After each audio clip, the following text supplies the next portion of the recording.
is the new 2023 Lexus RX 350, and it's the latest version of the Lexus RX. The RX is one of the most popular luxury SUVs on the planet, and now there's a new one, fully redesigned with some big upgrades over the old model. And today, I'm going to review it and show you all the quirks and features of the new Lexus RX.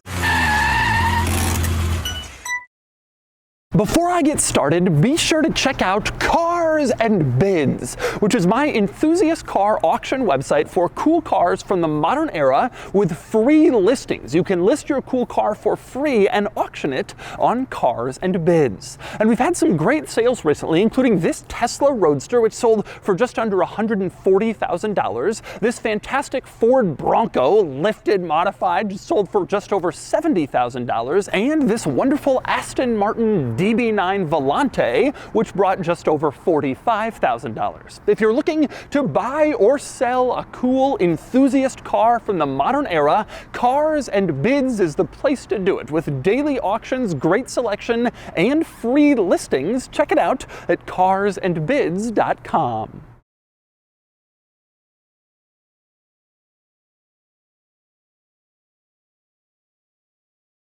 Alright, I'm going to start the quirks and features, the new RX, with getting in, where you'll instantly notice one difference compared to the old model. The new model's door handle is electronic. What I mean by this is you go to grab the handle, but instead of pulling on it, there's a little button on the inside. You press that and the door pops open electronically, which is interesting. Now, same deal on the inside, where you don't have a traditional door handle to get out. Instead, you have this, which looks like a door handle, but rather it's a button. You push on it and the door pops open electronically, and then you open it the rest of the way. Now, just in case you're anxious about this and worried you might get stuck inside your new RX if the electronic popper fails, there is a failsafe. You can also pull on this door handle button the opposite direction, and then it acts as a mechanical handle, sort of as a backup, so you can get out even if the electronic isn't working. But anyway, next up, climb inside the new RX, and the first thing you notice, especially if you're familiar with the old model, is it's very different in here. A little bit more relaxed, a little cleaner, a little bit simpler and more modern than the outgoing RX model. Definitely a totally redesigned interior in here. And probably the most obvious change comes to the center screen, which is massive. You can see this huge center infotainment screen here dominating the cabin and taking virtually all of your in-car functions into the screen. Now, this new infotainment system replaces the remote touch system that was in most of the old RX models. That system was terrible. It used a little mouse and controller to select things. It wasn't a touchscreen until the very end of production. It was just a disastrous system that didn't work. This replaces it, and it's much better. This new infotainment is fantastic, and I think a lot of people are going to like it. The main things I like about it: number one, very responsive to the touch. So you tap on it, there's no lag, there's no delay, it just does what you want, like you'd expect from a smartphone. It also is very intuitive. You don't have stuff buried in menus, hard to find. Everything's pretty easy to figure out where it is, and it's all relatively simple and easy. Now, with that said, there are a couple of drawbacks of this infotainment system. One is the fact that you can't do two things at once. In a lot of cars, you can have your navigation system on half the screen and your music on the other half, but not here. And that means if you want to change the song you're listening to, but the navigation system is directing you somewhere, you got to go off the map, go to the music, change the song, then go back to the map, and it's kind of disappointing you have to do that, especially with such a large screen. The other drawback of this infotainment system is that the 360-degree camera in this car is disastrous. You press the view button here to get a 360 view around the car, and this is all you get. This sort of egg-shaped view that takes up a small portion of the screen, and you cannot direct where it goes. You can't move it left, right, up, down like in most other cars. You can only pause it as it's moving around the car at its own pace. A disastrous 360 camera system. Not sure why they even bother, but that's what you have. Now, one thing I like about this infotainment system, the climate controls are integrated into the screen, which I usually complain about, but here they are always fixed in place. Regardless of what screen or menu you're on, the climate controls will always be where you expect them. This is nice. It allows Lexus to save some money instead of making little buttons for every climate function, and it allows you to always know where all your climate functions are since they never move. You also, with the climate controls, have this cool little wheel to change the climate temperature, and it displays the temperature inside the wheel on a screen, little red and blue background, which looks kind of cool and a little bit quirky. And by the way, speaking of quirky for the climate controls, one interesting item here is your car probably has automatic climate control for the air temperature. Well, this has automatic climate control for the heated steering wheel and the heated and cooled seats. You can put those items in auto, and then the car itself will decide, hey, it's cold, turn on the heated steering wheel, so you don't have to lower yourself to pushing a button, since your car does that automatically for you. Now, that is quirky, but the rest of this car is not particularly quirky. Lexus isn't really known for doing anything totally out of the box or weird, and so there aren't that many quirks in this interior, but I did find a few, including the gear selector, which is rather odd. The way this works is you move this gear selector part over and down if you want to go into drive, or over and up if you want to go into reverse, or just over to the left if you want to go into neutral. Now, you can also select a manual mode if you're in drive and pull the gear selector down, and then you can manually shift using the paddles on the steering wheel. And if you want to go into park, this little P button in the gear selector area will do that. Now, Lexus and Toyota have been using this gear selector in various hybrid models for a while now, but this car isn't hybrid powered and it's incorporated here. Kind of unusual, but that's what it has. Next up on the quirk front, I love this center console lid. You can press a button, open it up, and then the driver has access, but the cool thing is you close it and the passenger can do the very same thing. Press a button and now they have access. It's openable from both sides equally, which is kind of a cool magic trick inside the new RX. Both passengers have easy access to the center console. And next up, also in this center vicinity, you have an off-road mode here. This little button shows a car with a tree and some rocks, and that puts your Lexus RX in off-road mode. And when you press that, an icon in the gauge cluster comes on showing the same thing, the tree and the rocks, for all the times you're gonna off-road your RX, which is pretty much never. You might be wondering, what does the off-road mode do? I don't know, but I assume nothing. Next up, also quirky in this center console, you have cup holders here, of course, but the front cup holder can be adjusted. You press this little push button and the bottom of the cup holder rises up to accommodate different size cups. So you can choose exactly whether you want a taller cup or maybe a smaller cup or a mug, and you can adjust the cup holder size to correspond. And next up, another interesting quirk in here is that the rear view mirror is also a camera. You can see it's a mirror right now, but if I flip this switch, it becomes a camera showing what's behind you. More and more cars are offering this, so it's not that quirky or interesting, but one unusual piece here is that the camera is mounted inside the car. You can see it here mounted on the inside of the tailgate, which is unusual. Virtually every other car I've seen with this rear view camera as a mirror thing, they mount it outside. But the benefit here is that on a rainy day like this, your camera won't get obscured with water because it's inside the car, and so you can easily see behind you even if it's wet outside. Pretty cool idea. And next up, another interesting item in the new RX is over on the steering wheel. You can see there are areas of controls like you have in most cars, but here there are two sets of arrow buttons that have no labeling at all, no icons. So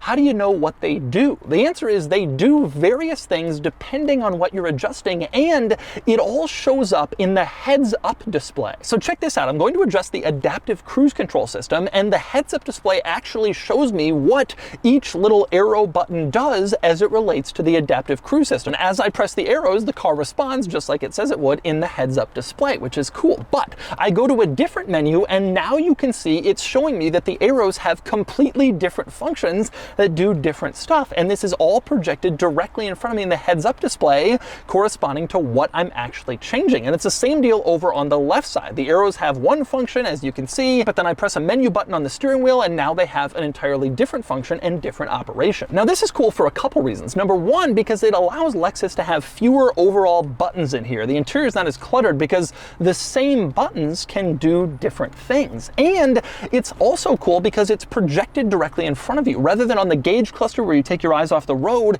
you can see exactly what you're pressing and what it will do as you're looking at the road, which makes it safer. And that's a cool touch. And by the way, since we're talking about the steering wheel, let's discuss the driver assist technology, which you activate on the steering wheel. In this car, it's pretty good, which is to say that it will speed up, slow down based on traffic in front of you, and it goes around curves on the freeway. It's all pretty excellent, and it does a good job doing it. Also, the steering wheel is capacitive touch, meaning you don't have to jiggle the wheel to let it know you're paying attention. You can just rest your hand there and the car will drive, which is nice. The drawback of this system is the lane changing function. Technically, it offers it. Put on your turn signal and it will change lanes. But I found this system to be so conservative that it is essentially non-functional, non-usable. You put on your signal and it won't change lanes if there's a car like parked 3 miles away. It's a disaster, and it's not really usable as a result. You'll have to change your own lanes, but otherwise, the driver assist tech works well. But anyway, next we move on to the back seat in the new Lexus RX, and I have to say, it's reasonably roomy back here. Headroom could use a little bit more, another inch or two, but legroom, knee room, hip room, it's all pretty good back here, especially for a mid-size SUV in the RX's size. Decent space for rear passengers. Aside from that, not really much to talk about in the back seat. This is, after all, a new Lexus RX. Not too many crazy new details, but you do have the same electronic door poppers back here that you had up front. Press the button and you can climb out. Other than that, nothing too surprising back here. You have a climate control feature, although really you can just change the temperature. You can't change the fan speed. The car will decide that for you. You also have a couple USB-C ports back here for charging, which is nice. And one tiny little drawback, the cup holder is integrated into the center armrest, meaning you can't have a cup holder if you have a middle passenger. So you have to choose between whether you want 3 people back here or whether you want cup holders. Not really a big deal though. A lot of cars do that, no real problem. And next up we move around to the back of the new RX. There are a few items to talk about. For one, this light bar that goes across the entire back end. Light bars are becoming more and more common in the car industry, and they have now made their way to Lexus and the new RX. More interestingly though, is the badging back here. Old RX and other Lexus models had the Lexus L emblem in back, but that's gone. They've replaced it with the Lexus script back here instead. No emblem, just Lexus. I guess maybe to increase their brand awareness or identity, or just to move in a more modern new direction, but it is interesting. But anyway, next up we move on to the cargo area in the new Lexus RX, and I have to say, nothing particularly interesting or unusual back here. Again, Lexus RX. There's not that many surprises with this vehicle. It's the 5th generation of the RX, and they figured out how to refine it to give us what we want without making any daring changes. So this is the cargo area, pretty standard stuff. One interesting item worth noting, you can put down the back seats from the cargo area. You press these little buttons over on the side and you can see the seats automatically fold down, which is nice to see. Now they're not power operated, meaning you can't fold them back up from the cargo area. You have to do that manually, but it's still nice to see seats that can fold down in the back of a mid-sized luxury SUV. That's not a feature you always get, but the new RX has it. And next up we move under the hood in the new RX, which is actually one of the most interesting parts about this car because there are 4 different engine options in the new RX. That's not something you often see in a mid-sized luxury crossover that's pitched to non-car enthusiasts. 4 different engine options, but there really is something for everyone with the new RX. So let's go through them. This is the RX 350, non-hybrid, and that's the base model. And I suspect it's going to be the majority of sales, the most affordable, best value model. It has a turbocharged 4-cylinder, about 275 horsepower, pretty good. Now, next up, you have the RX 350H, which is essentially a hybrid version of this exact vehicle, using the same powertrain, but hybrid. It's about 250 horsepower, and it comes standard with all-wheel drive. Now, from there, you can upgrade to the RX 450H Plus, and the Plus means that it's a plug-in hybrid model. Lexus hasn't announced full details about this for the US market, but in other markets, this car has around 300 horsepower and a fully electric range of about 40 miles before the gasoline powertrain kicks in and can take you further. So that is a plug-in hybrid version. It's not available yet, but it's coming soon. And then at the very top of the new Lexus RX range, there is a performance version, surprisingly. It's called the RX 500H, and it's a hybrid 4-cylinder, which doesn't sound very performance-y, but it has 367 horsepower and about 410 pound-feet of torque, which is pretty healthy numbers for a Lexus RX, and it's pretty quick. Lexus says 0 to 60 in under 6 seconds, 5.8, 5.9, 0 to 60 for a Lexus RX, so a little bit of a sporty version of this car offered as well, in addition to the standard model and the fuel-efficient versions. And finally, the last thing I want to discuss with the new RX is the design, the style, the way it looks. This is particularly important because I always felt that the old RX was really ugly, just not an attractive car. Too many creases and cuts and gouges, that massive grille, it just felt radically overstyled to me, and I never liked it. It never grew on me, but this new one is a lot better. Frankly, it looks a lot cleaner, more modern, simpler. They've gotten rid of a lot of the overstyled stuff. It's just a nicer looking, more modern, more attractive design for the new RX, going away from the ugly weirdness of before and back to a sort of more conventional and nice looking design. Now, one especially interesting change for the new RX is that the grille has actually gotten smaller compared to the outgoing model. Lexus has gotten a lot of criticism for its increasingly massive grilles, but they've made this one a little smaller, which suggests maybe they're going to go back to sort of more mainstream designs and not as ridiculously oversized grilles. Now, one interesting number with the new RX is that the overall length is 2.4 inches shorter than the outgoing model, but the wheelbase is 2.4 inches longer than the outgoing model. That means there's 2.5 more inches between the wheels, which means more passenger space, more room for occupants. The reason I bring this up now is that the old model was essentially wasting space with its weird front end. It was all style and it looked stupid. Now they've eliminated a lot of that and put more space into the passenger room, where I expect people will actually care about it more. All right, driving the new Lexus RX. Now, two quick things before I get started. Number one, this is a pre-production car. So people always watch videos I do in the rain and they say, you got the car all wet. This car will be crushed. It's a pre-production model. It will not be released to the world. The other thing worth mentioning, I already did a review of the new Lexus RX, but really it was just like a walk around to kind of show what was going on. Now I'm able to drive it, and so that's different, and hence the second video. So let's talk about the driving experience of this car. As you might expect, it's, well, exactly as you might expect. It drives like a Lexus RX. In fact, I always think it's funny when the automakers let us have a preview of the car and not drive it yet, when it's something like this. It's not like the driving experience is going to be groundbreaking or earth-shattering, and indeed, that is not the situation here. It drives just as you would expect a Lexus RX to drive. We've had this car now for however many generations. They've all been fairly similar, and this one is no real difference. So what does that mean functionally? Well, it handles okay, predictably and nicely, but not like fast, speedily, excitingly in any way. It just handles as you'd expect, which is to say, fine. Steering, handling is all very predictable. There's a lot of body roll in corners if you go too hard through a corner. There's a lot of understeer if you go too hard through a corner. You know, this is the F Sport version, which is supposed to be like sporty and exciting, but at the end of the day, it's not all that sporty and exciting. It's a Lexus RX. It's intended to appeal to a mass market audience, not car enthusiasts. Now, I am curious how the RX 500h will be, and if that will be sportier and more exciting, more engaging, but this certainly isn't. With that said, one upgrade over the outgoing RX that I'm impressed with is the ride quality.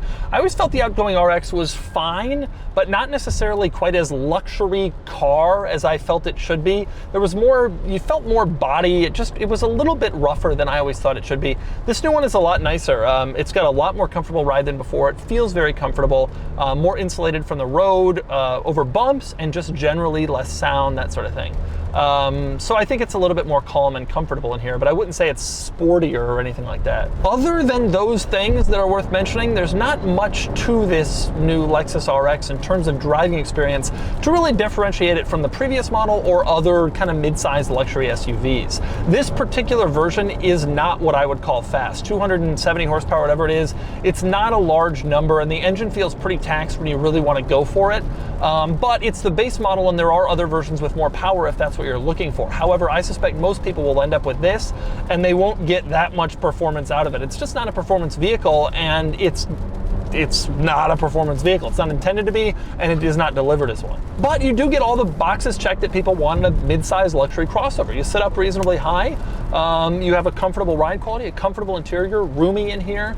The visibility is not ideal in the Lexus RX because of the way the rear end kind of slopes down, but that's just the way it is. And you do have large mirrors and of course a lot of cameras and sensors and beepers to kind of make up for that stuff. But generally speaking, this vehicle drives like you would expect a Lexus RX to drive. It's not particularly engaging, interesting, entertaining, but it's very nice, very luxurious, and it's the default choice for a lot of people. And so as a result, they have to make it this way to be very appealing to a wide group of people, and it is, and it's good. And so that's the new 2023 Lexus RX. This is one of America's most beloved luxury SUVs, and now there's a new one. It's not exactly the most exciting or thrilling car in the world, but you will soon be seeing them everywhere. And now it's time to give the new RX a DOUGSCORE. And the DOUGSCORE is here, 54 out of 100, which places the RX here against rival luxury SUVs. It doesn't look like it performed very well, but that's because the DOUGSCORE is biased toward performance vehicles. In reality, the RX's daily score is right on par with many rivals, but because it isn't very exciting, it drops down in the weekend categories. Truthfully, the new RX is an excellent crossover, just not a particularly desirable one if you're a car enthusiast looking for something fun.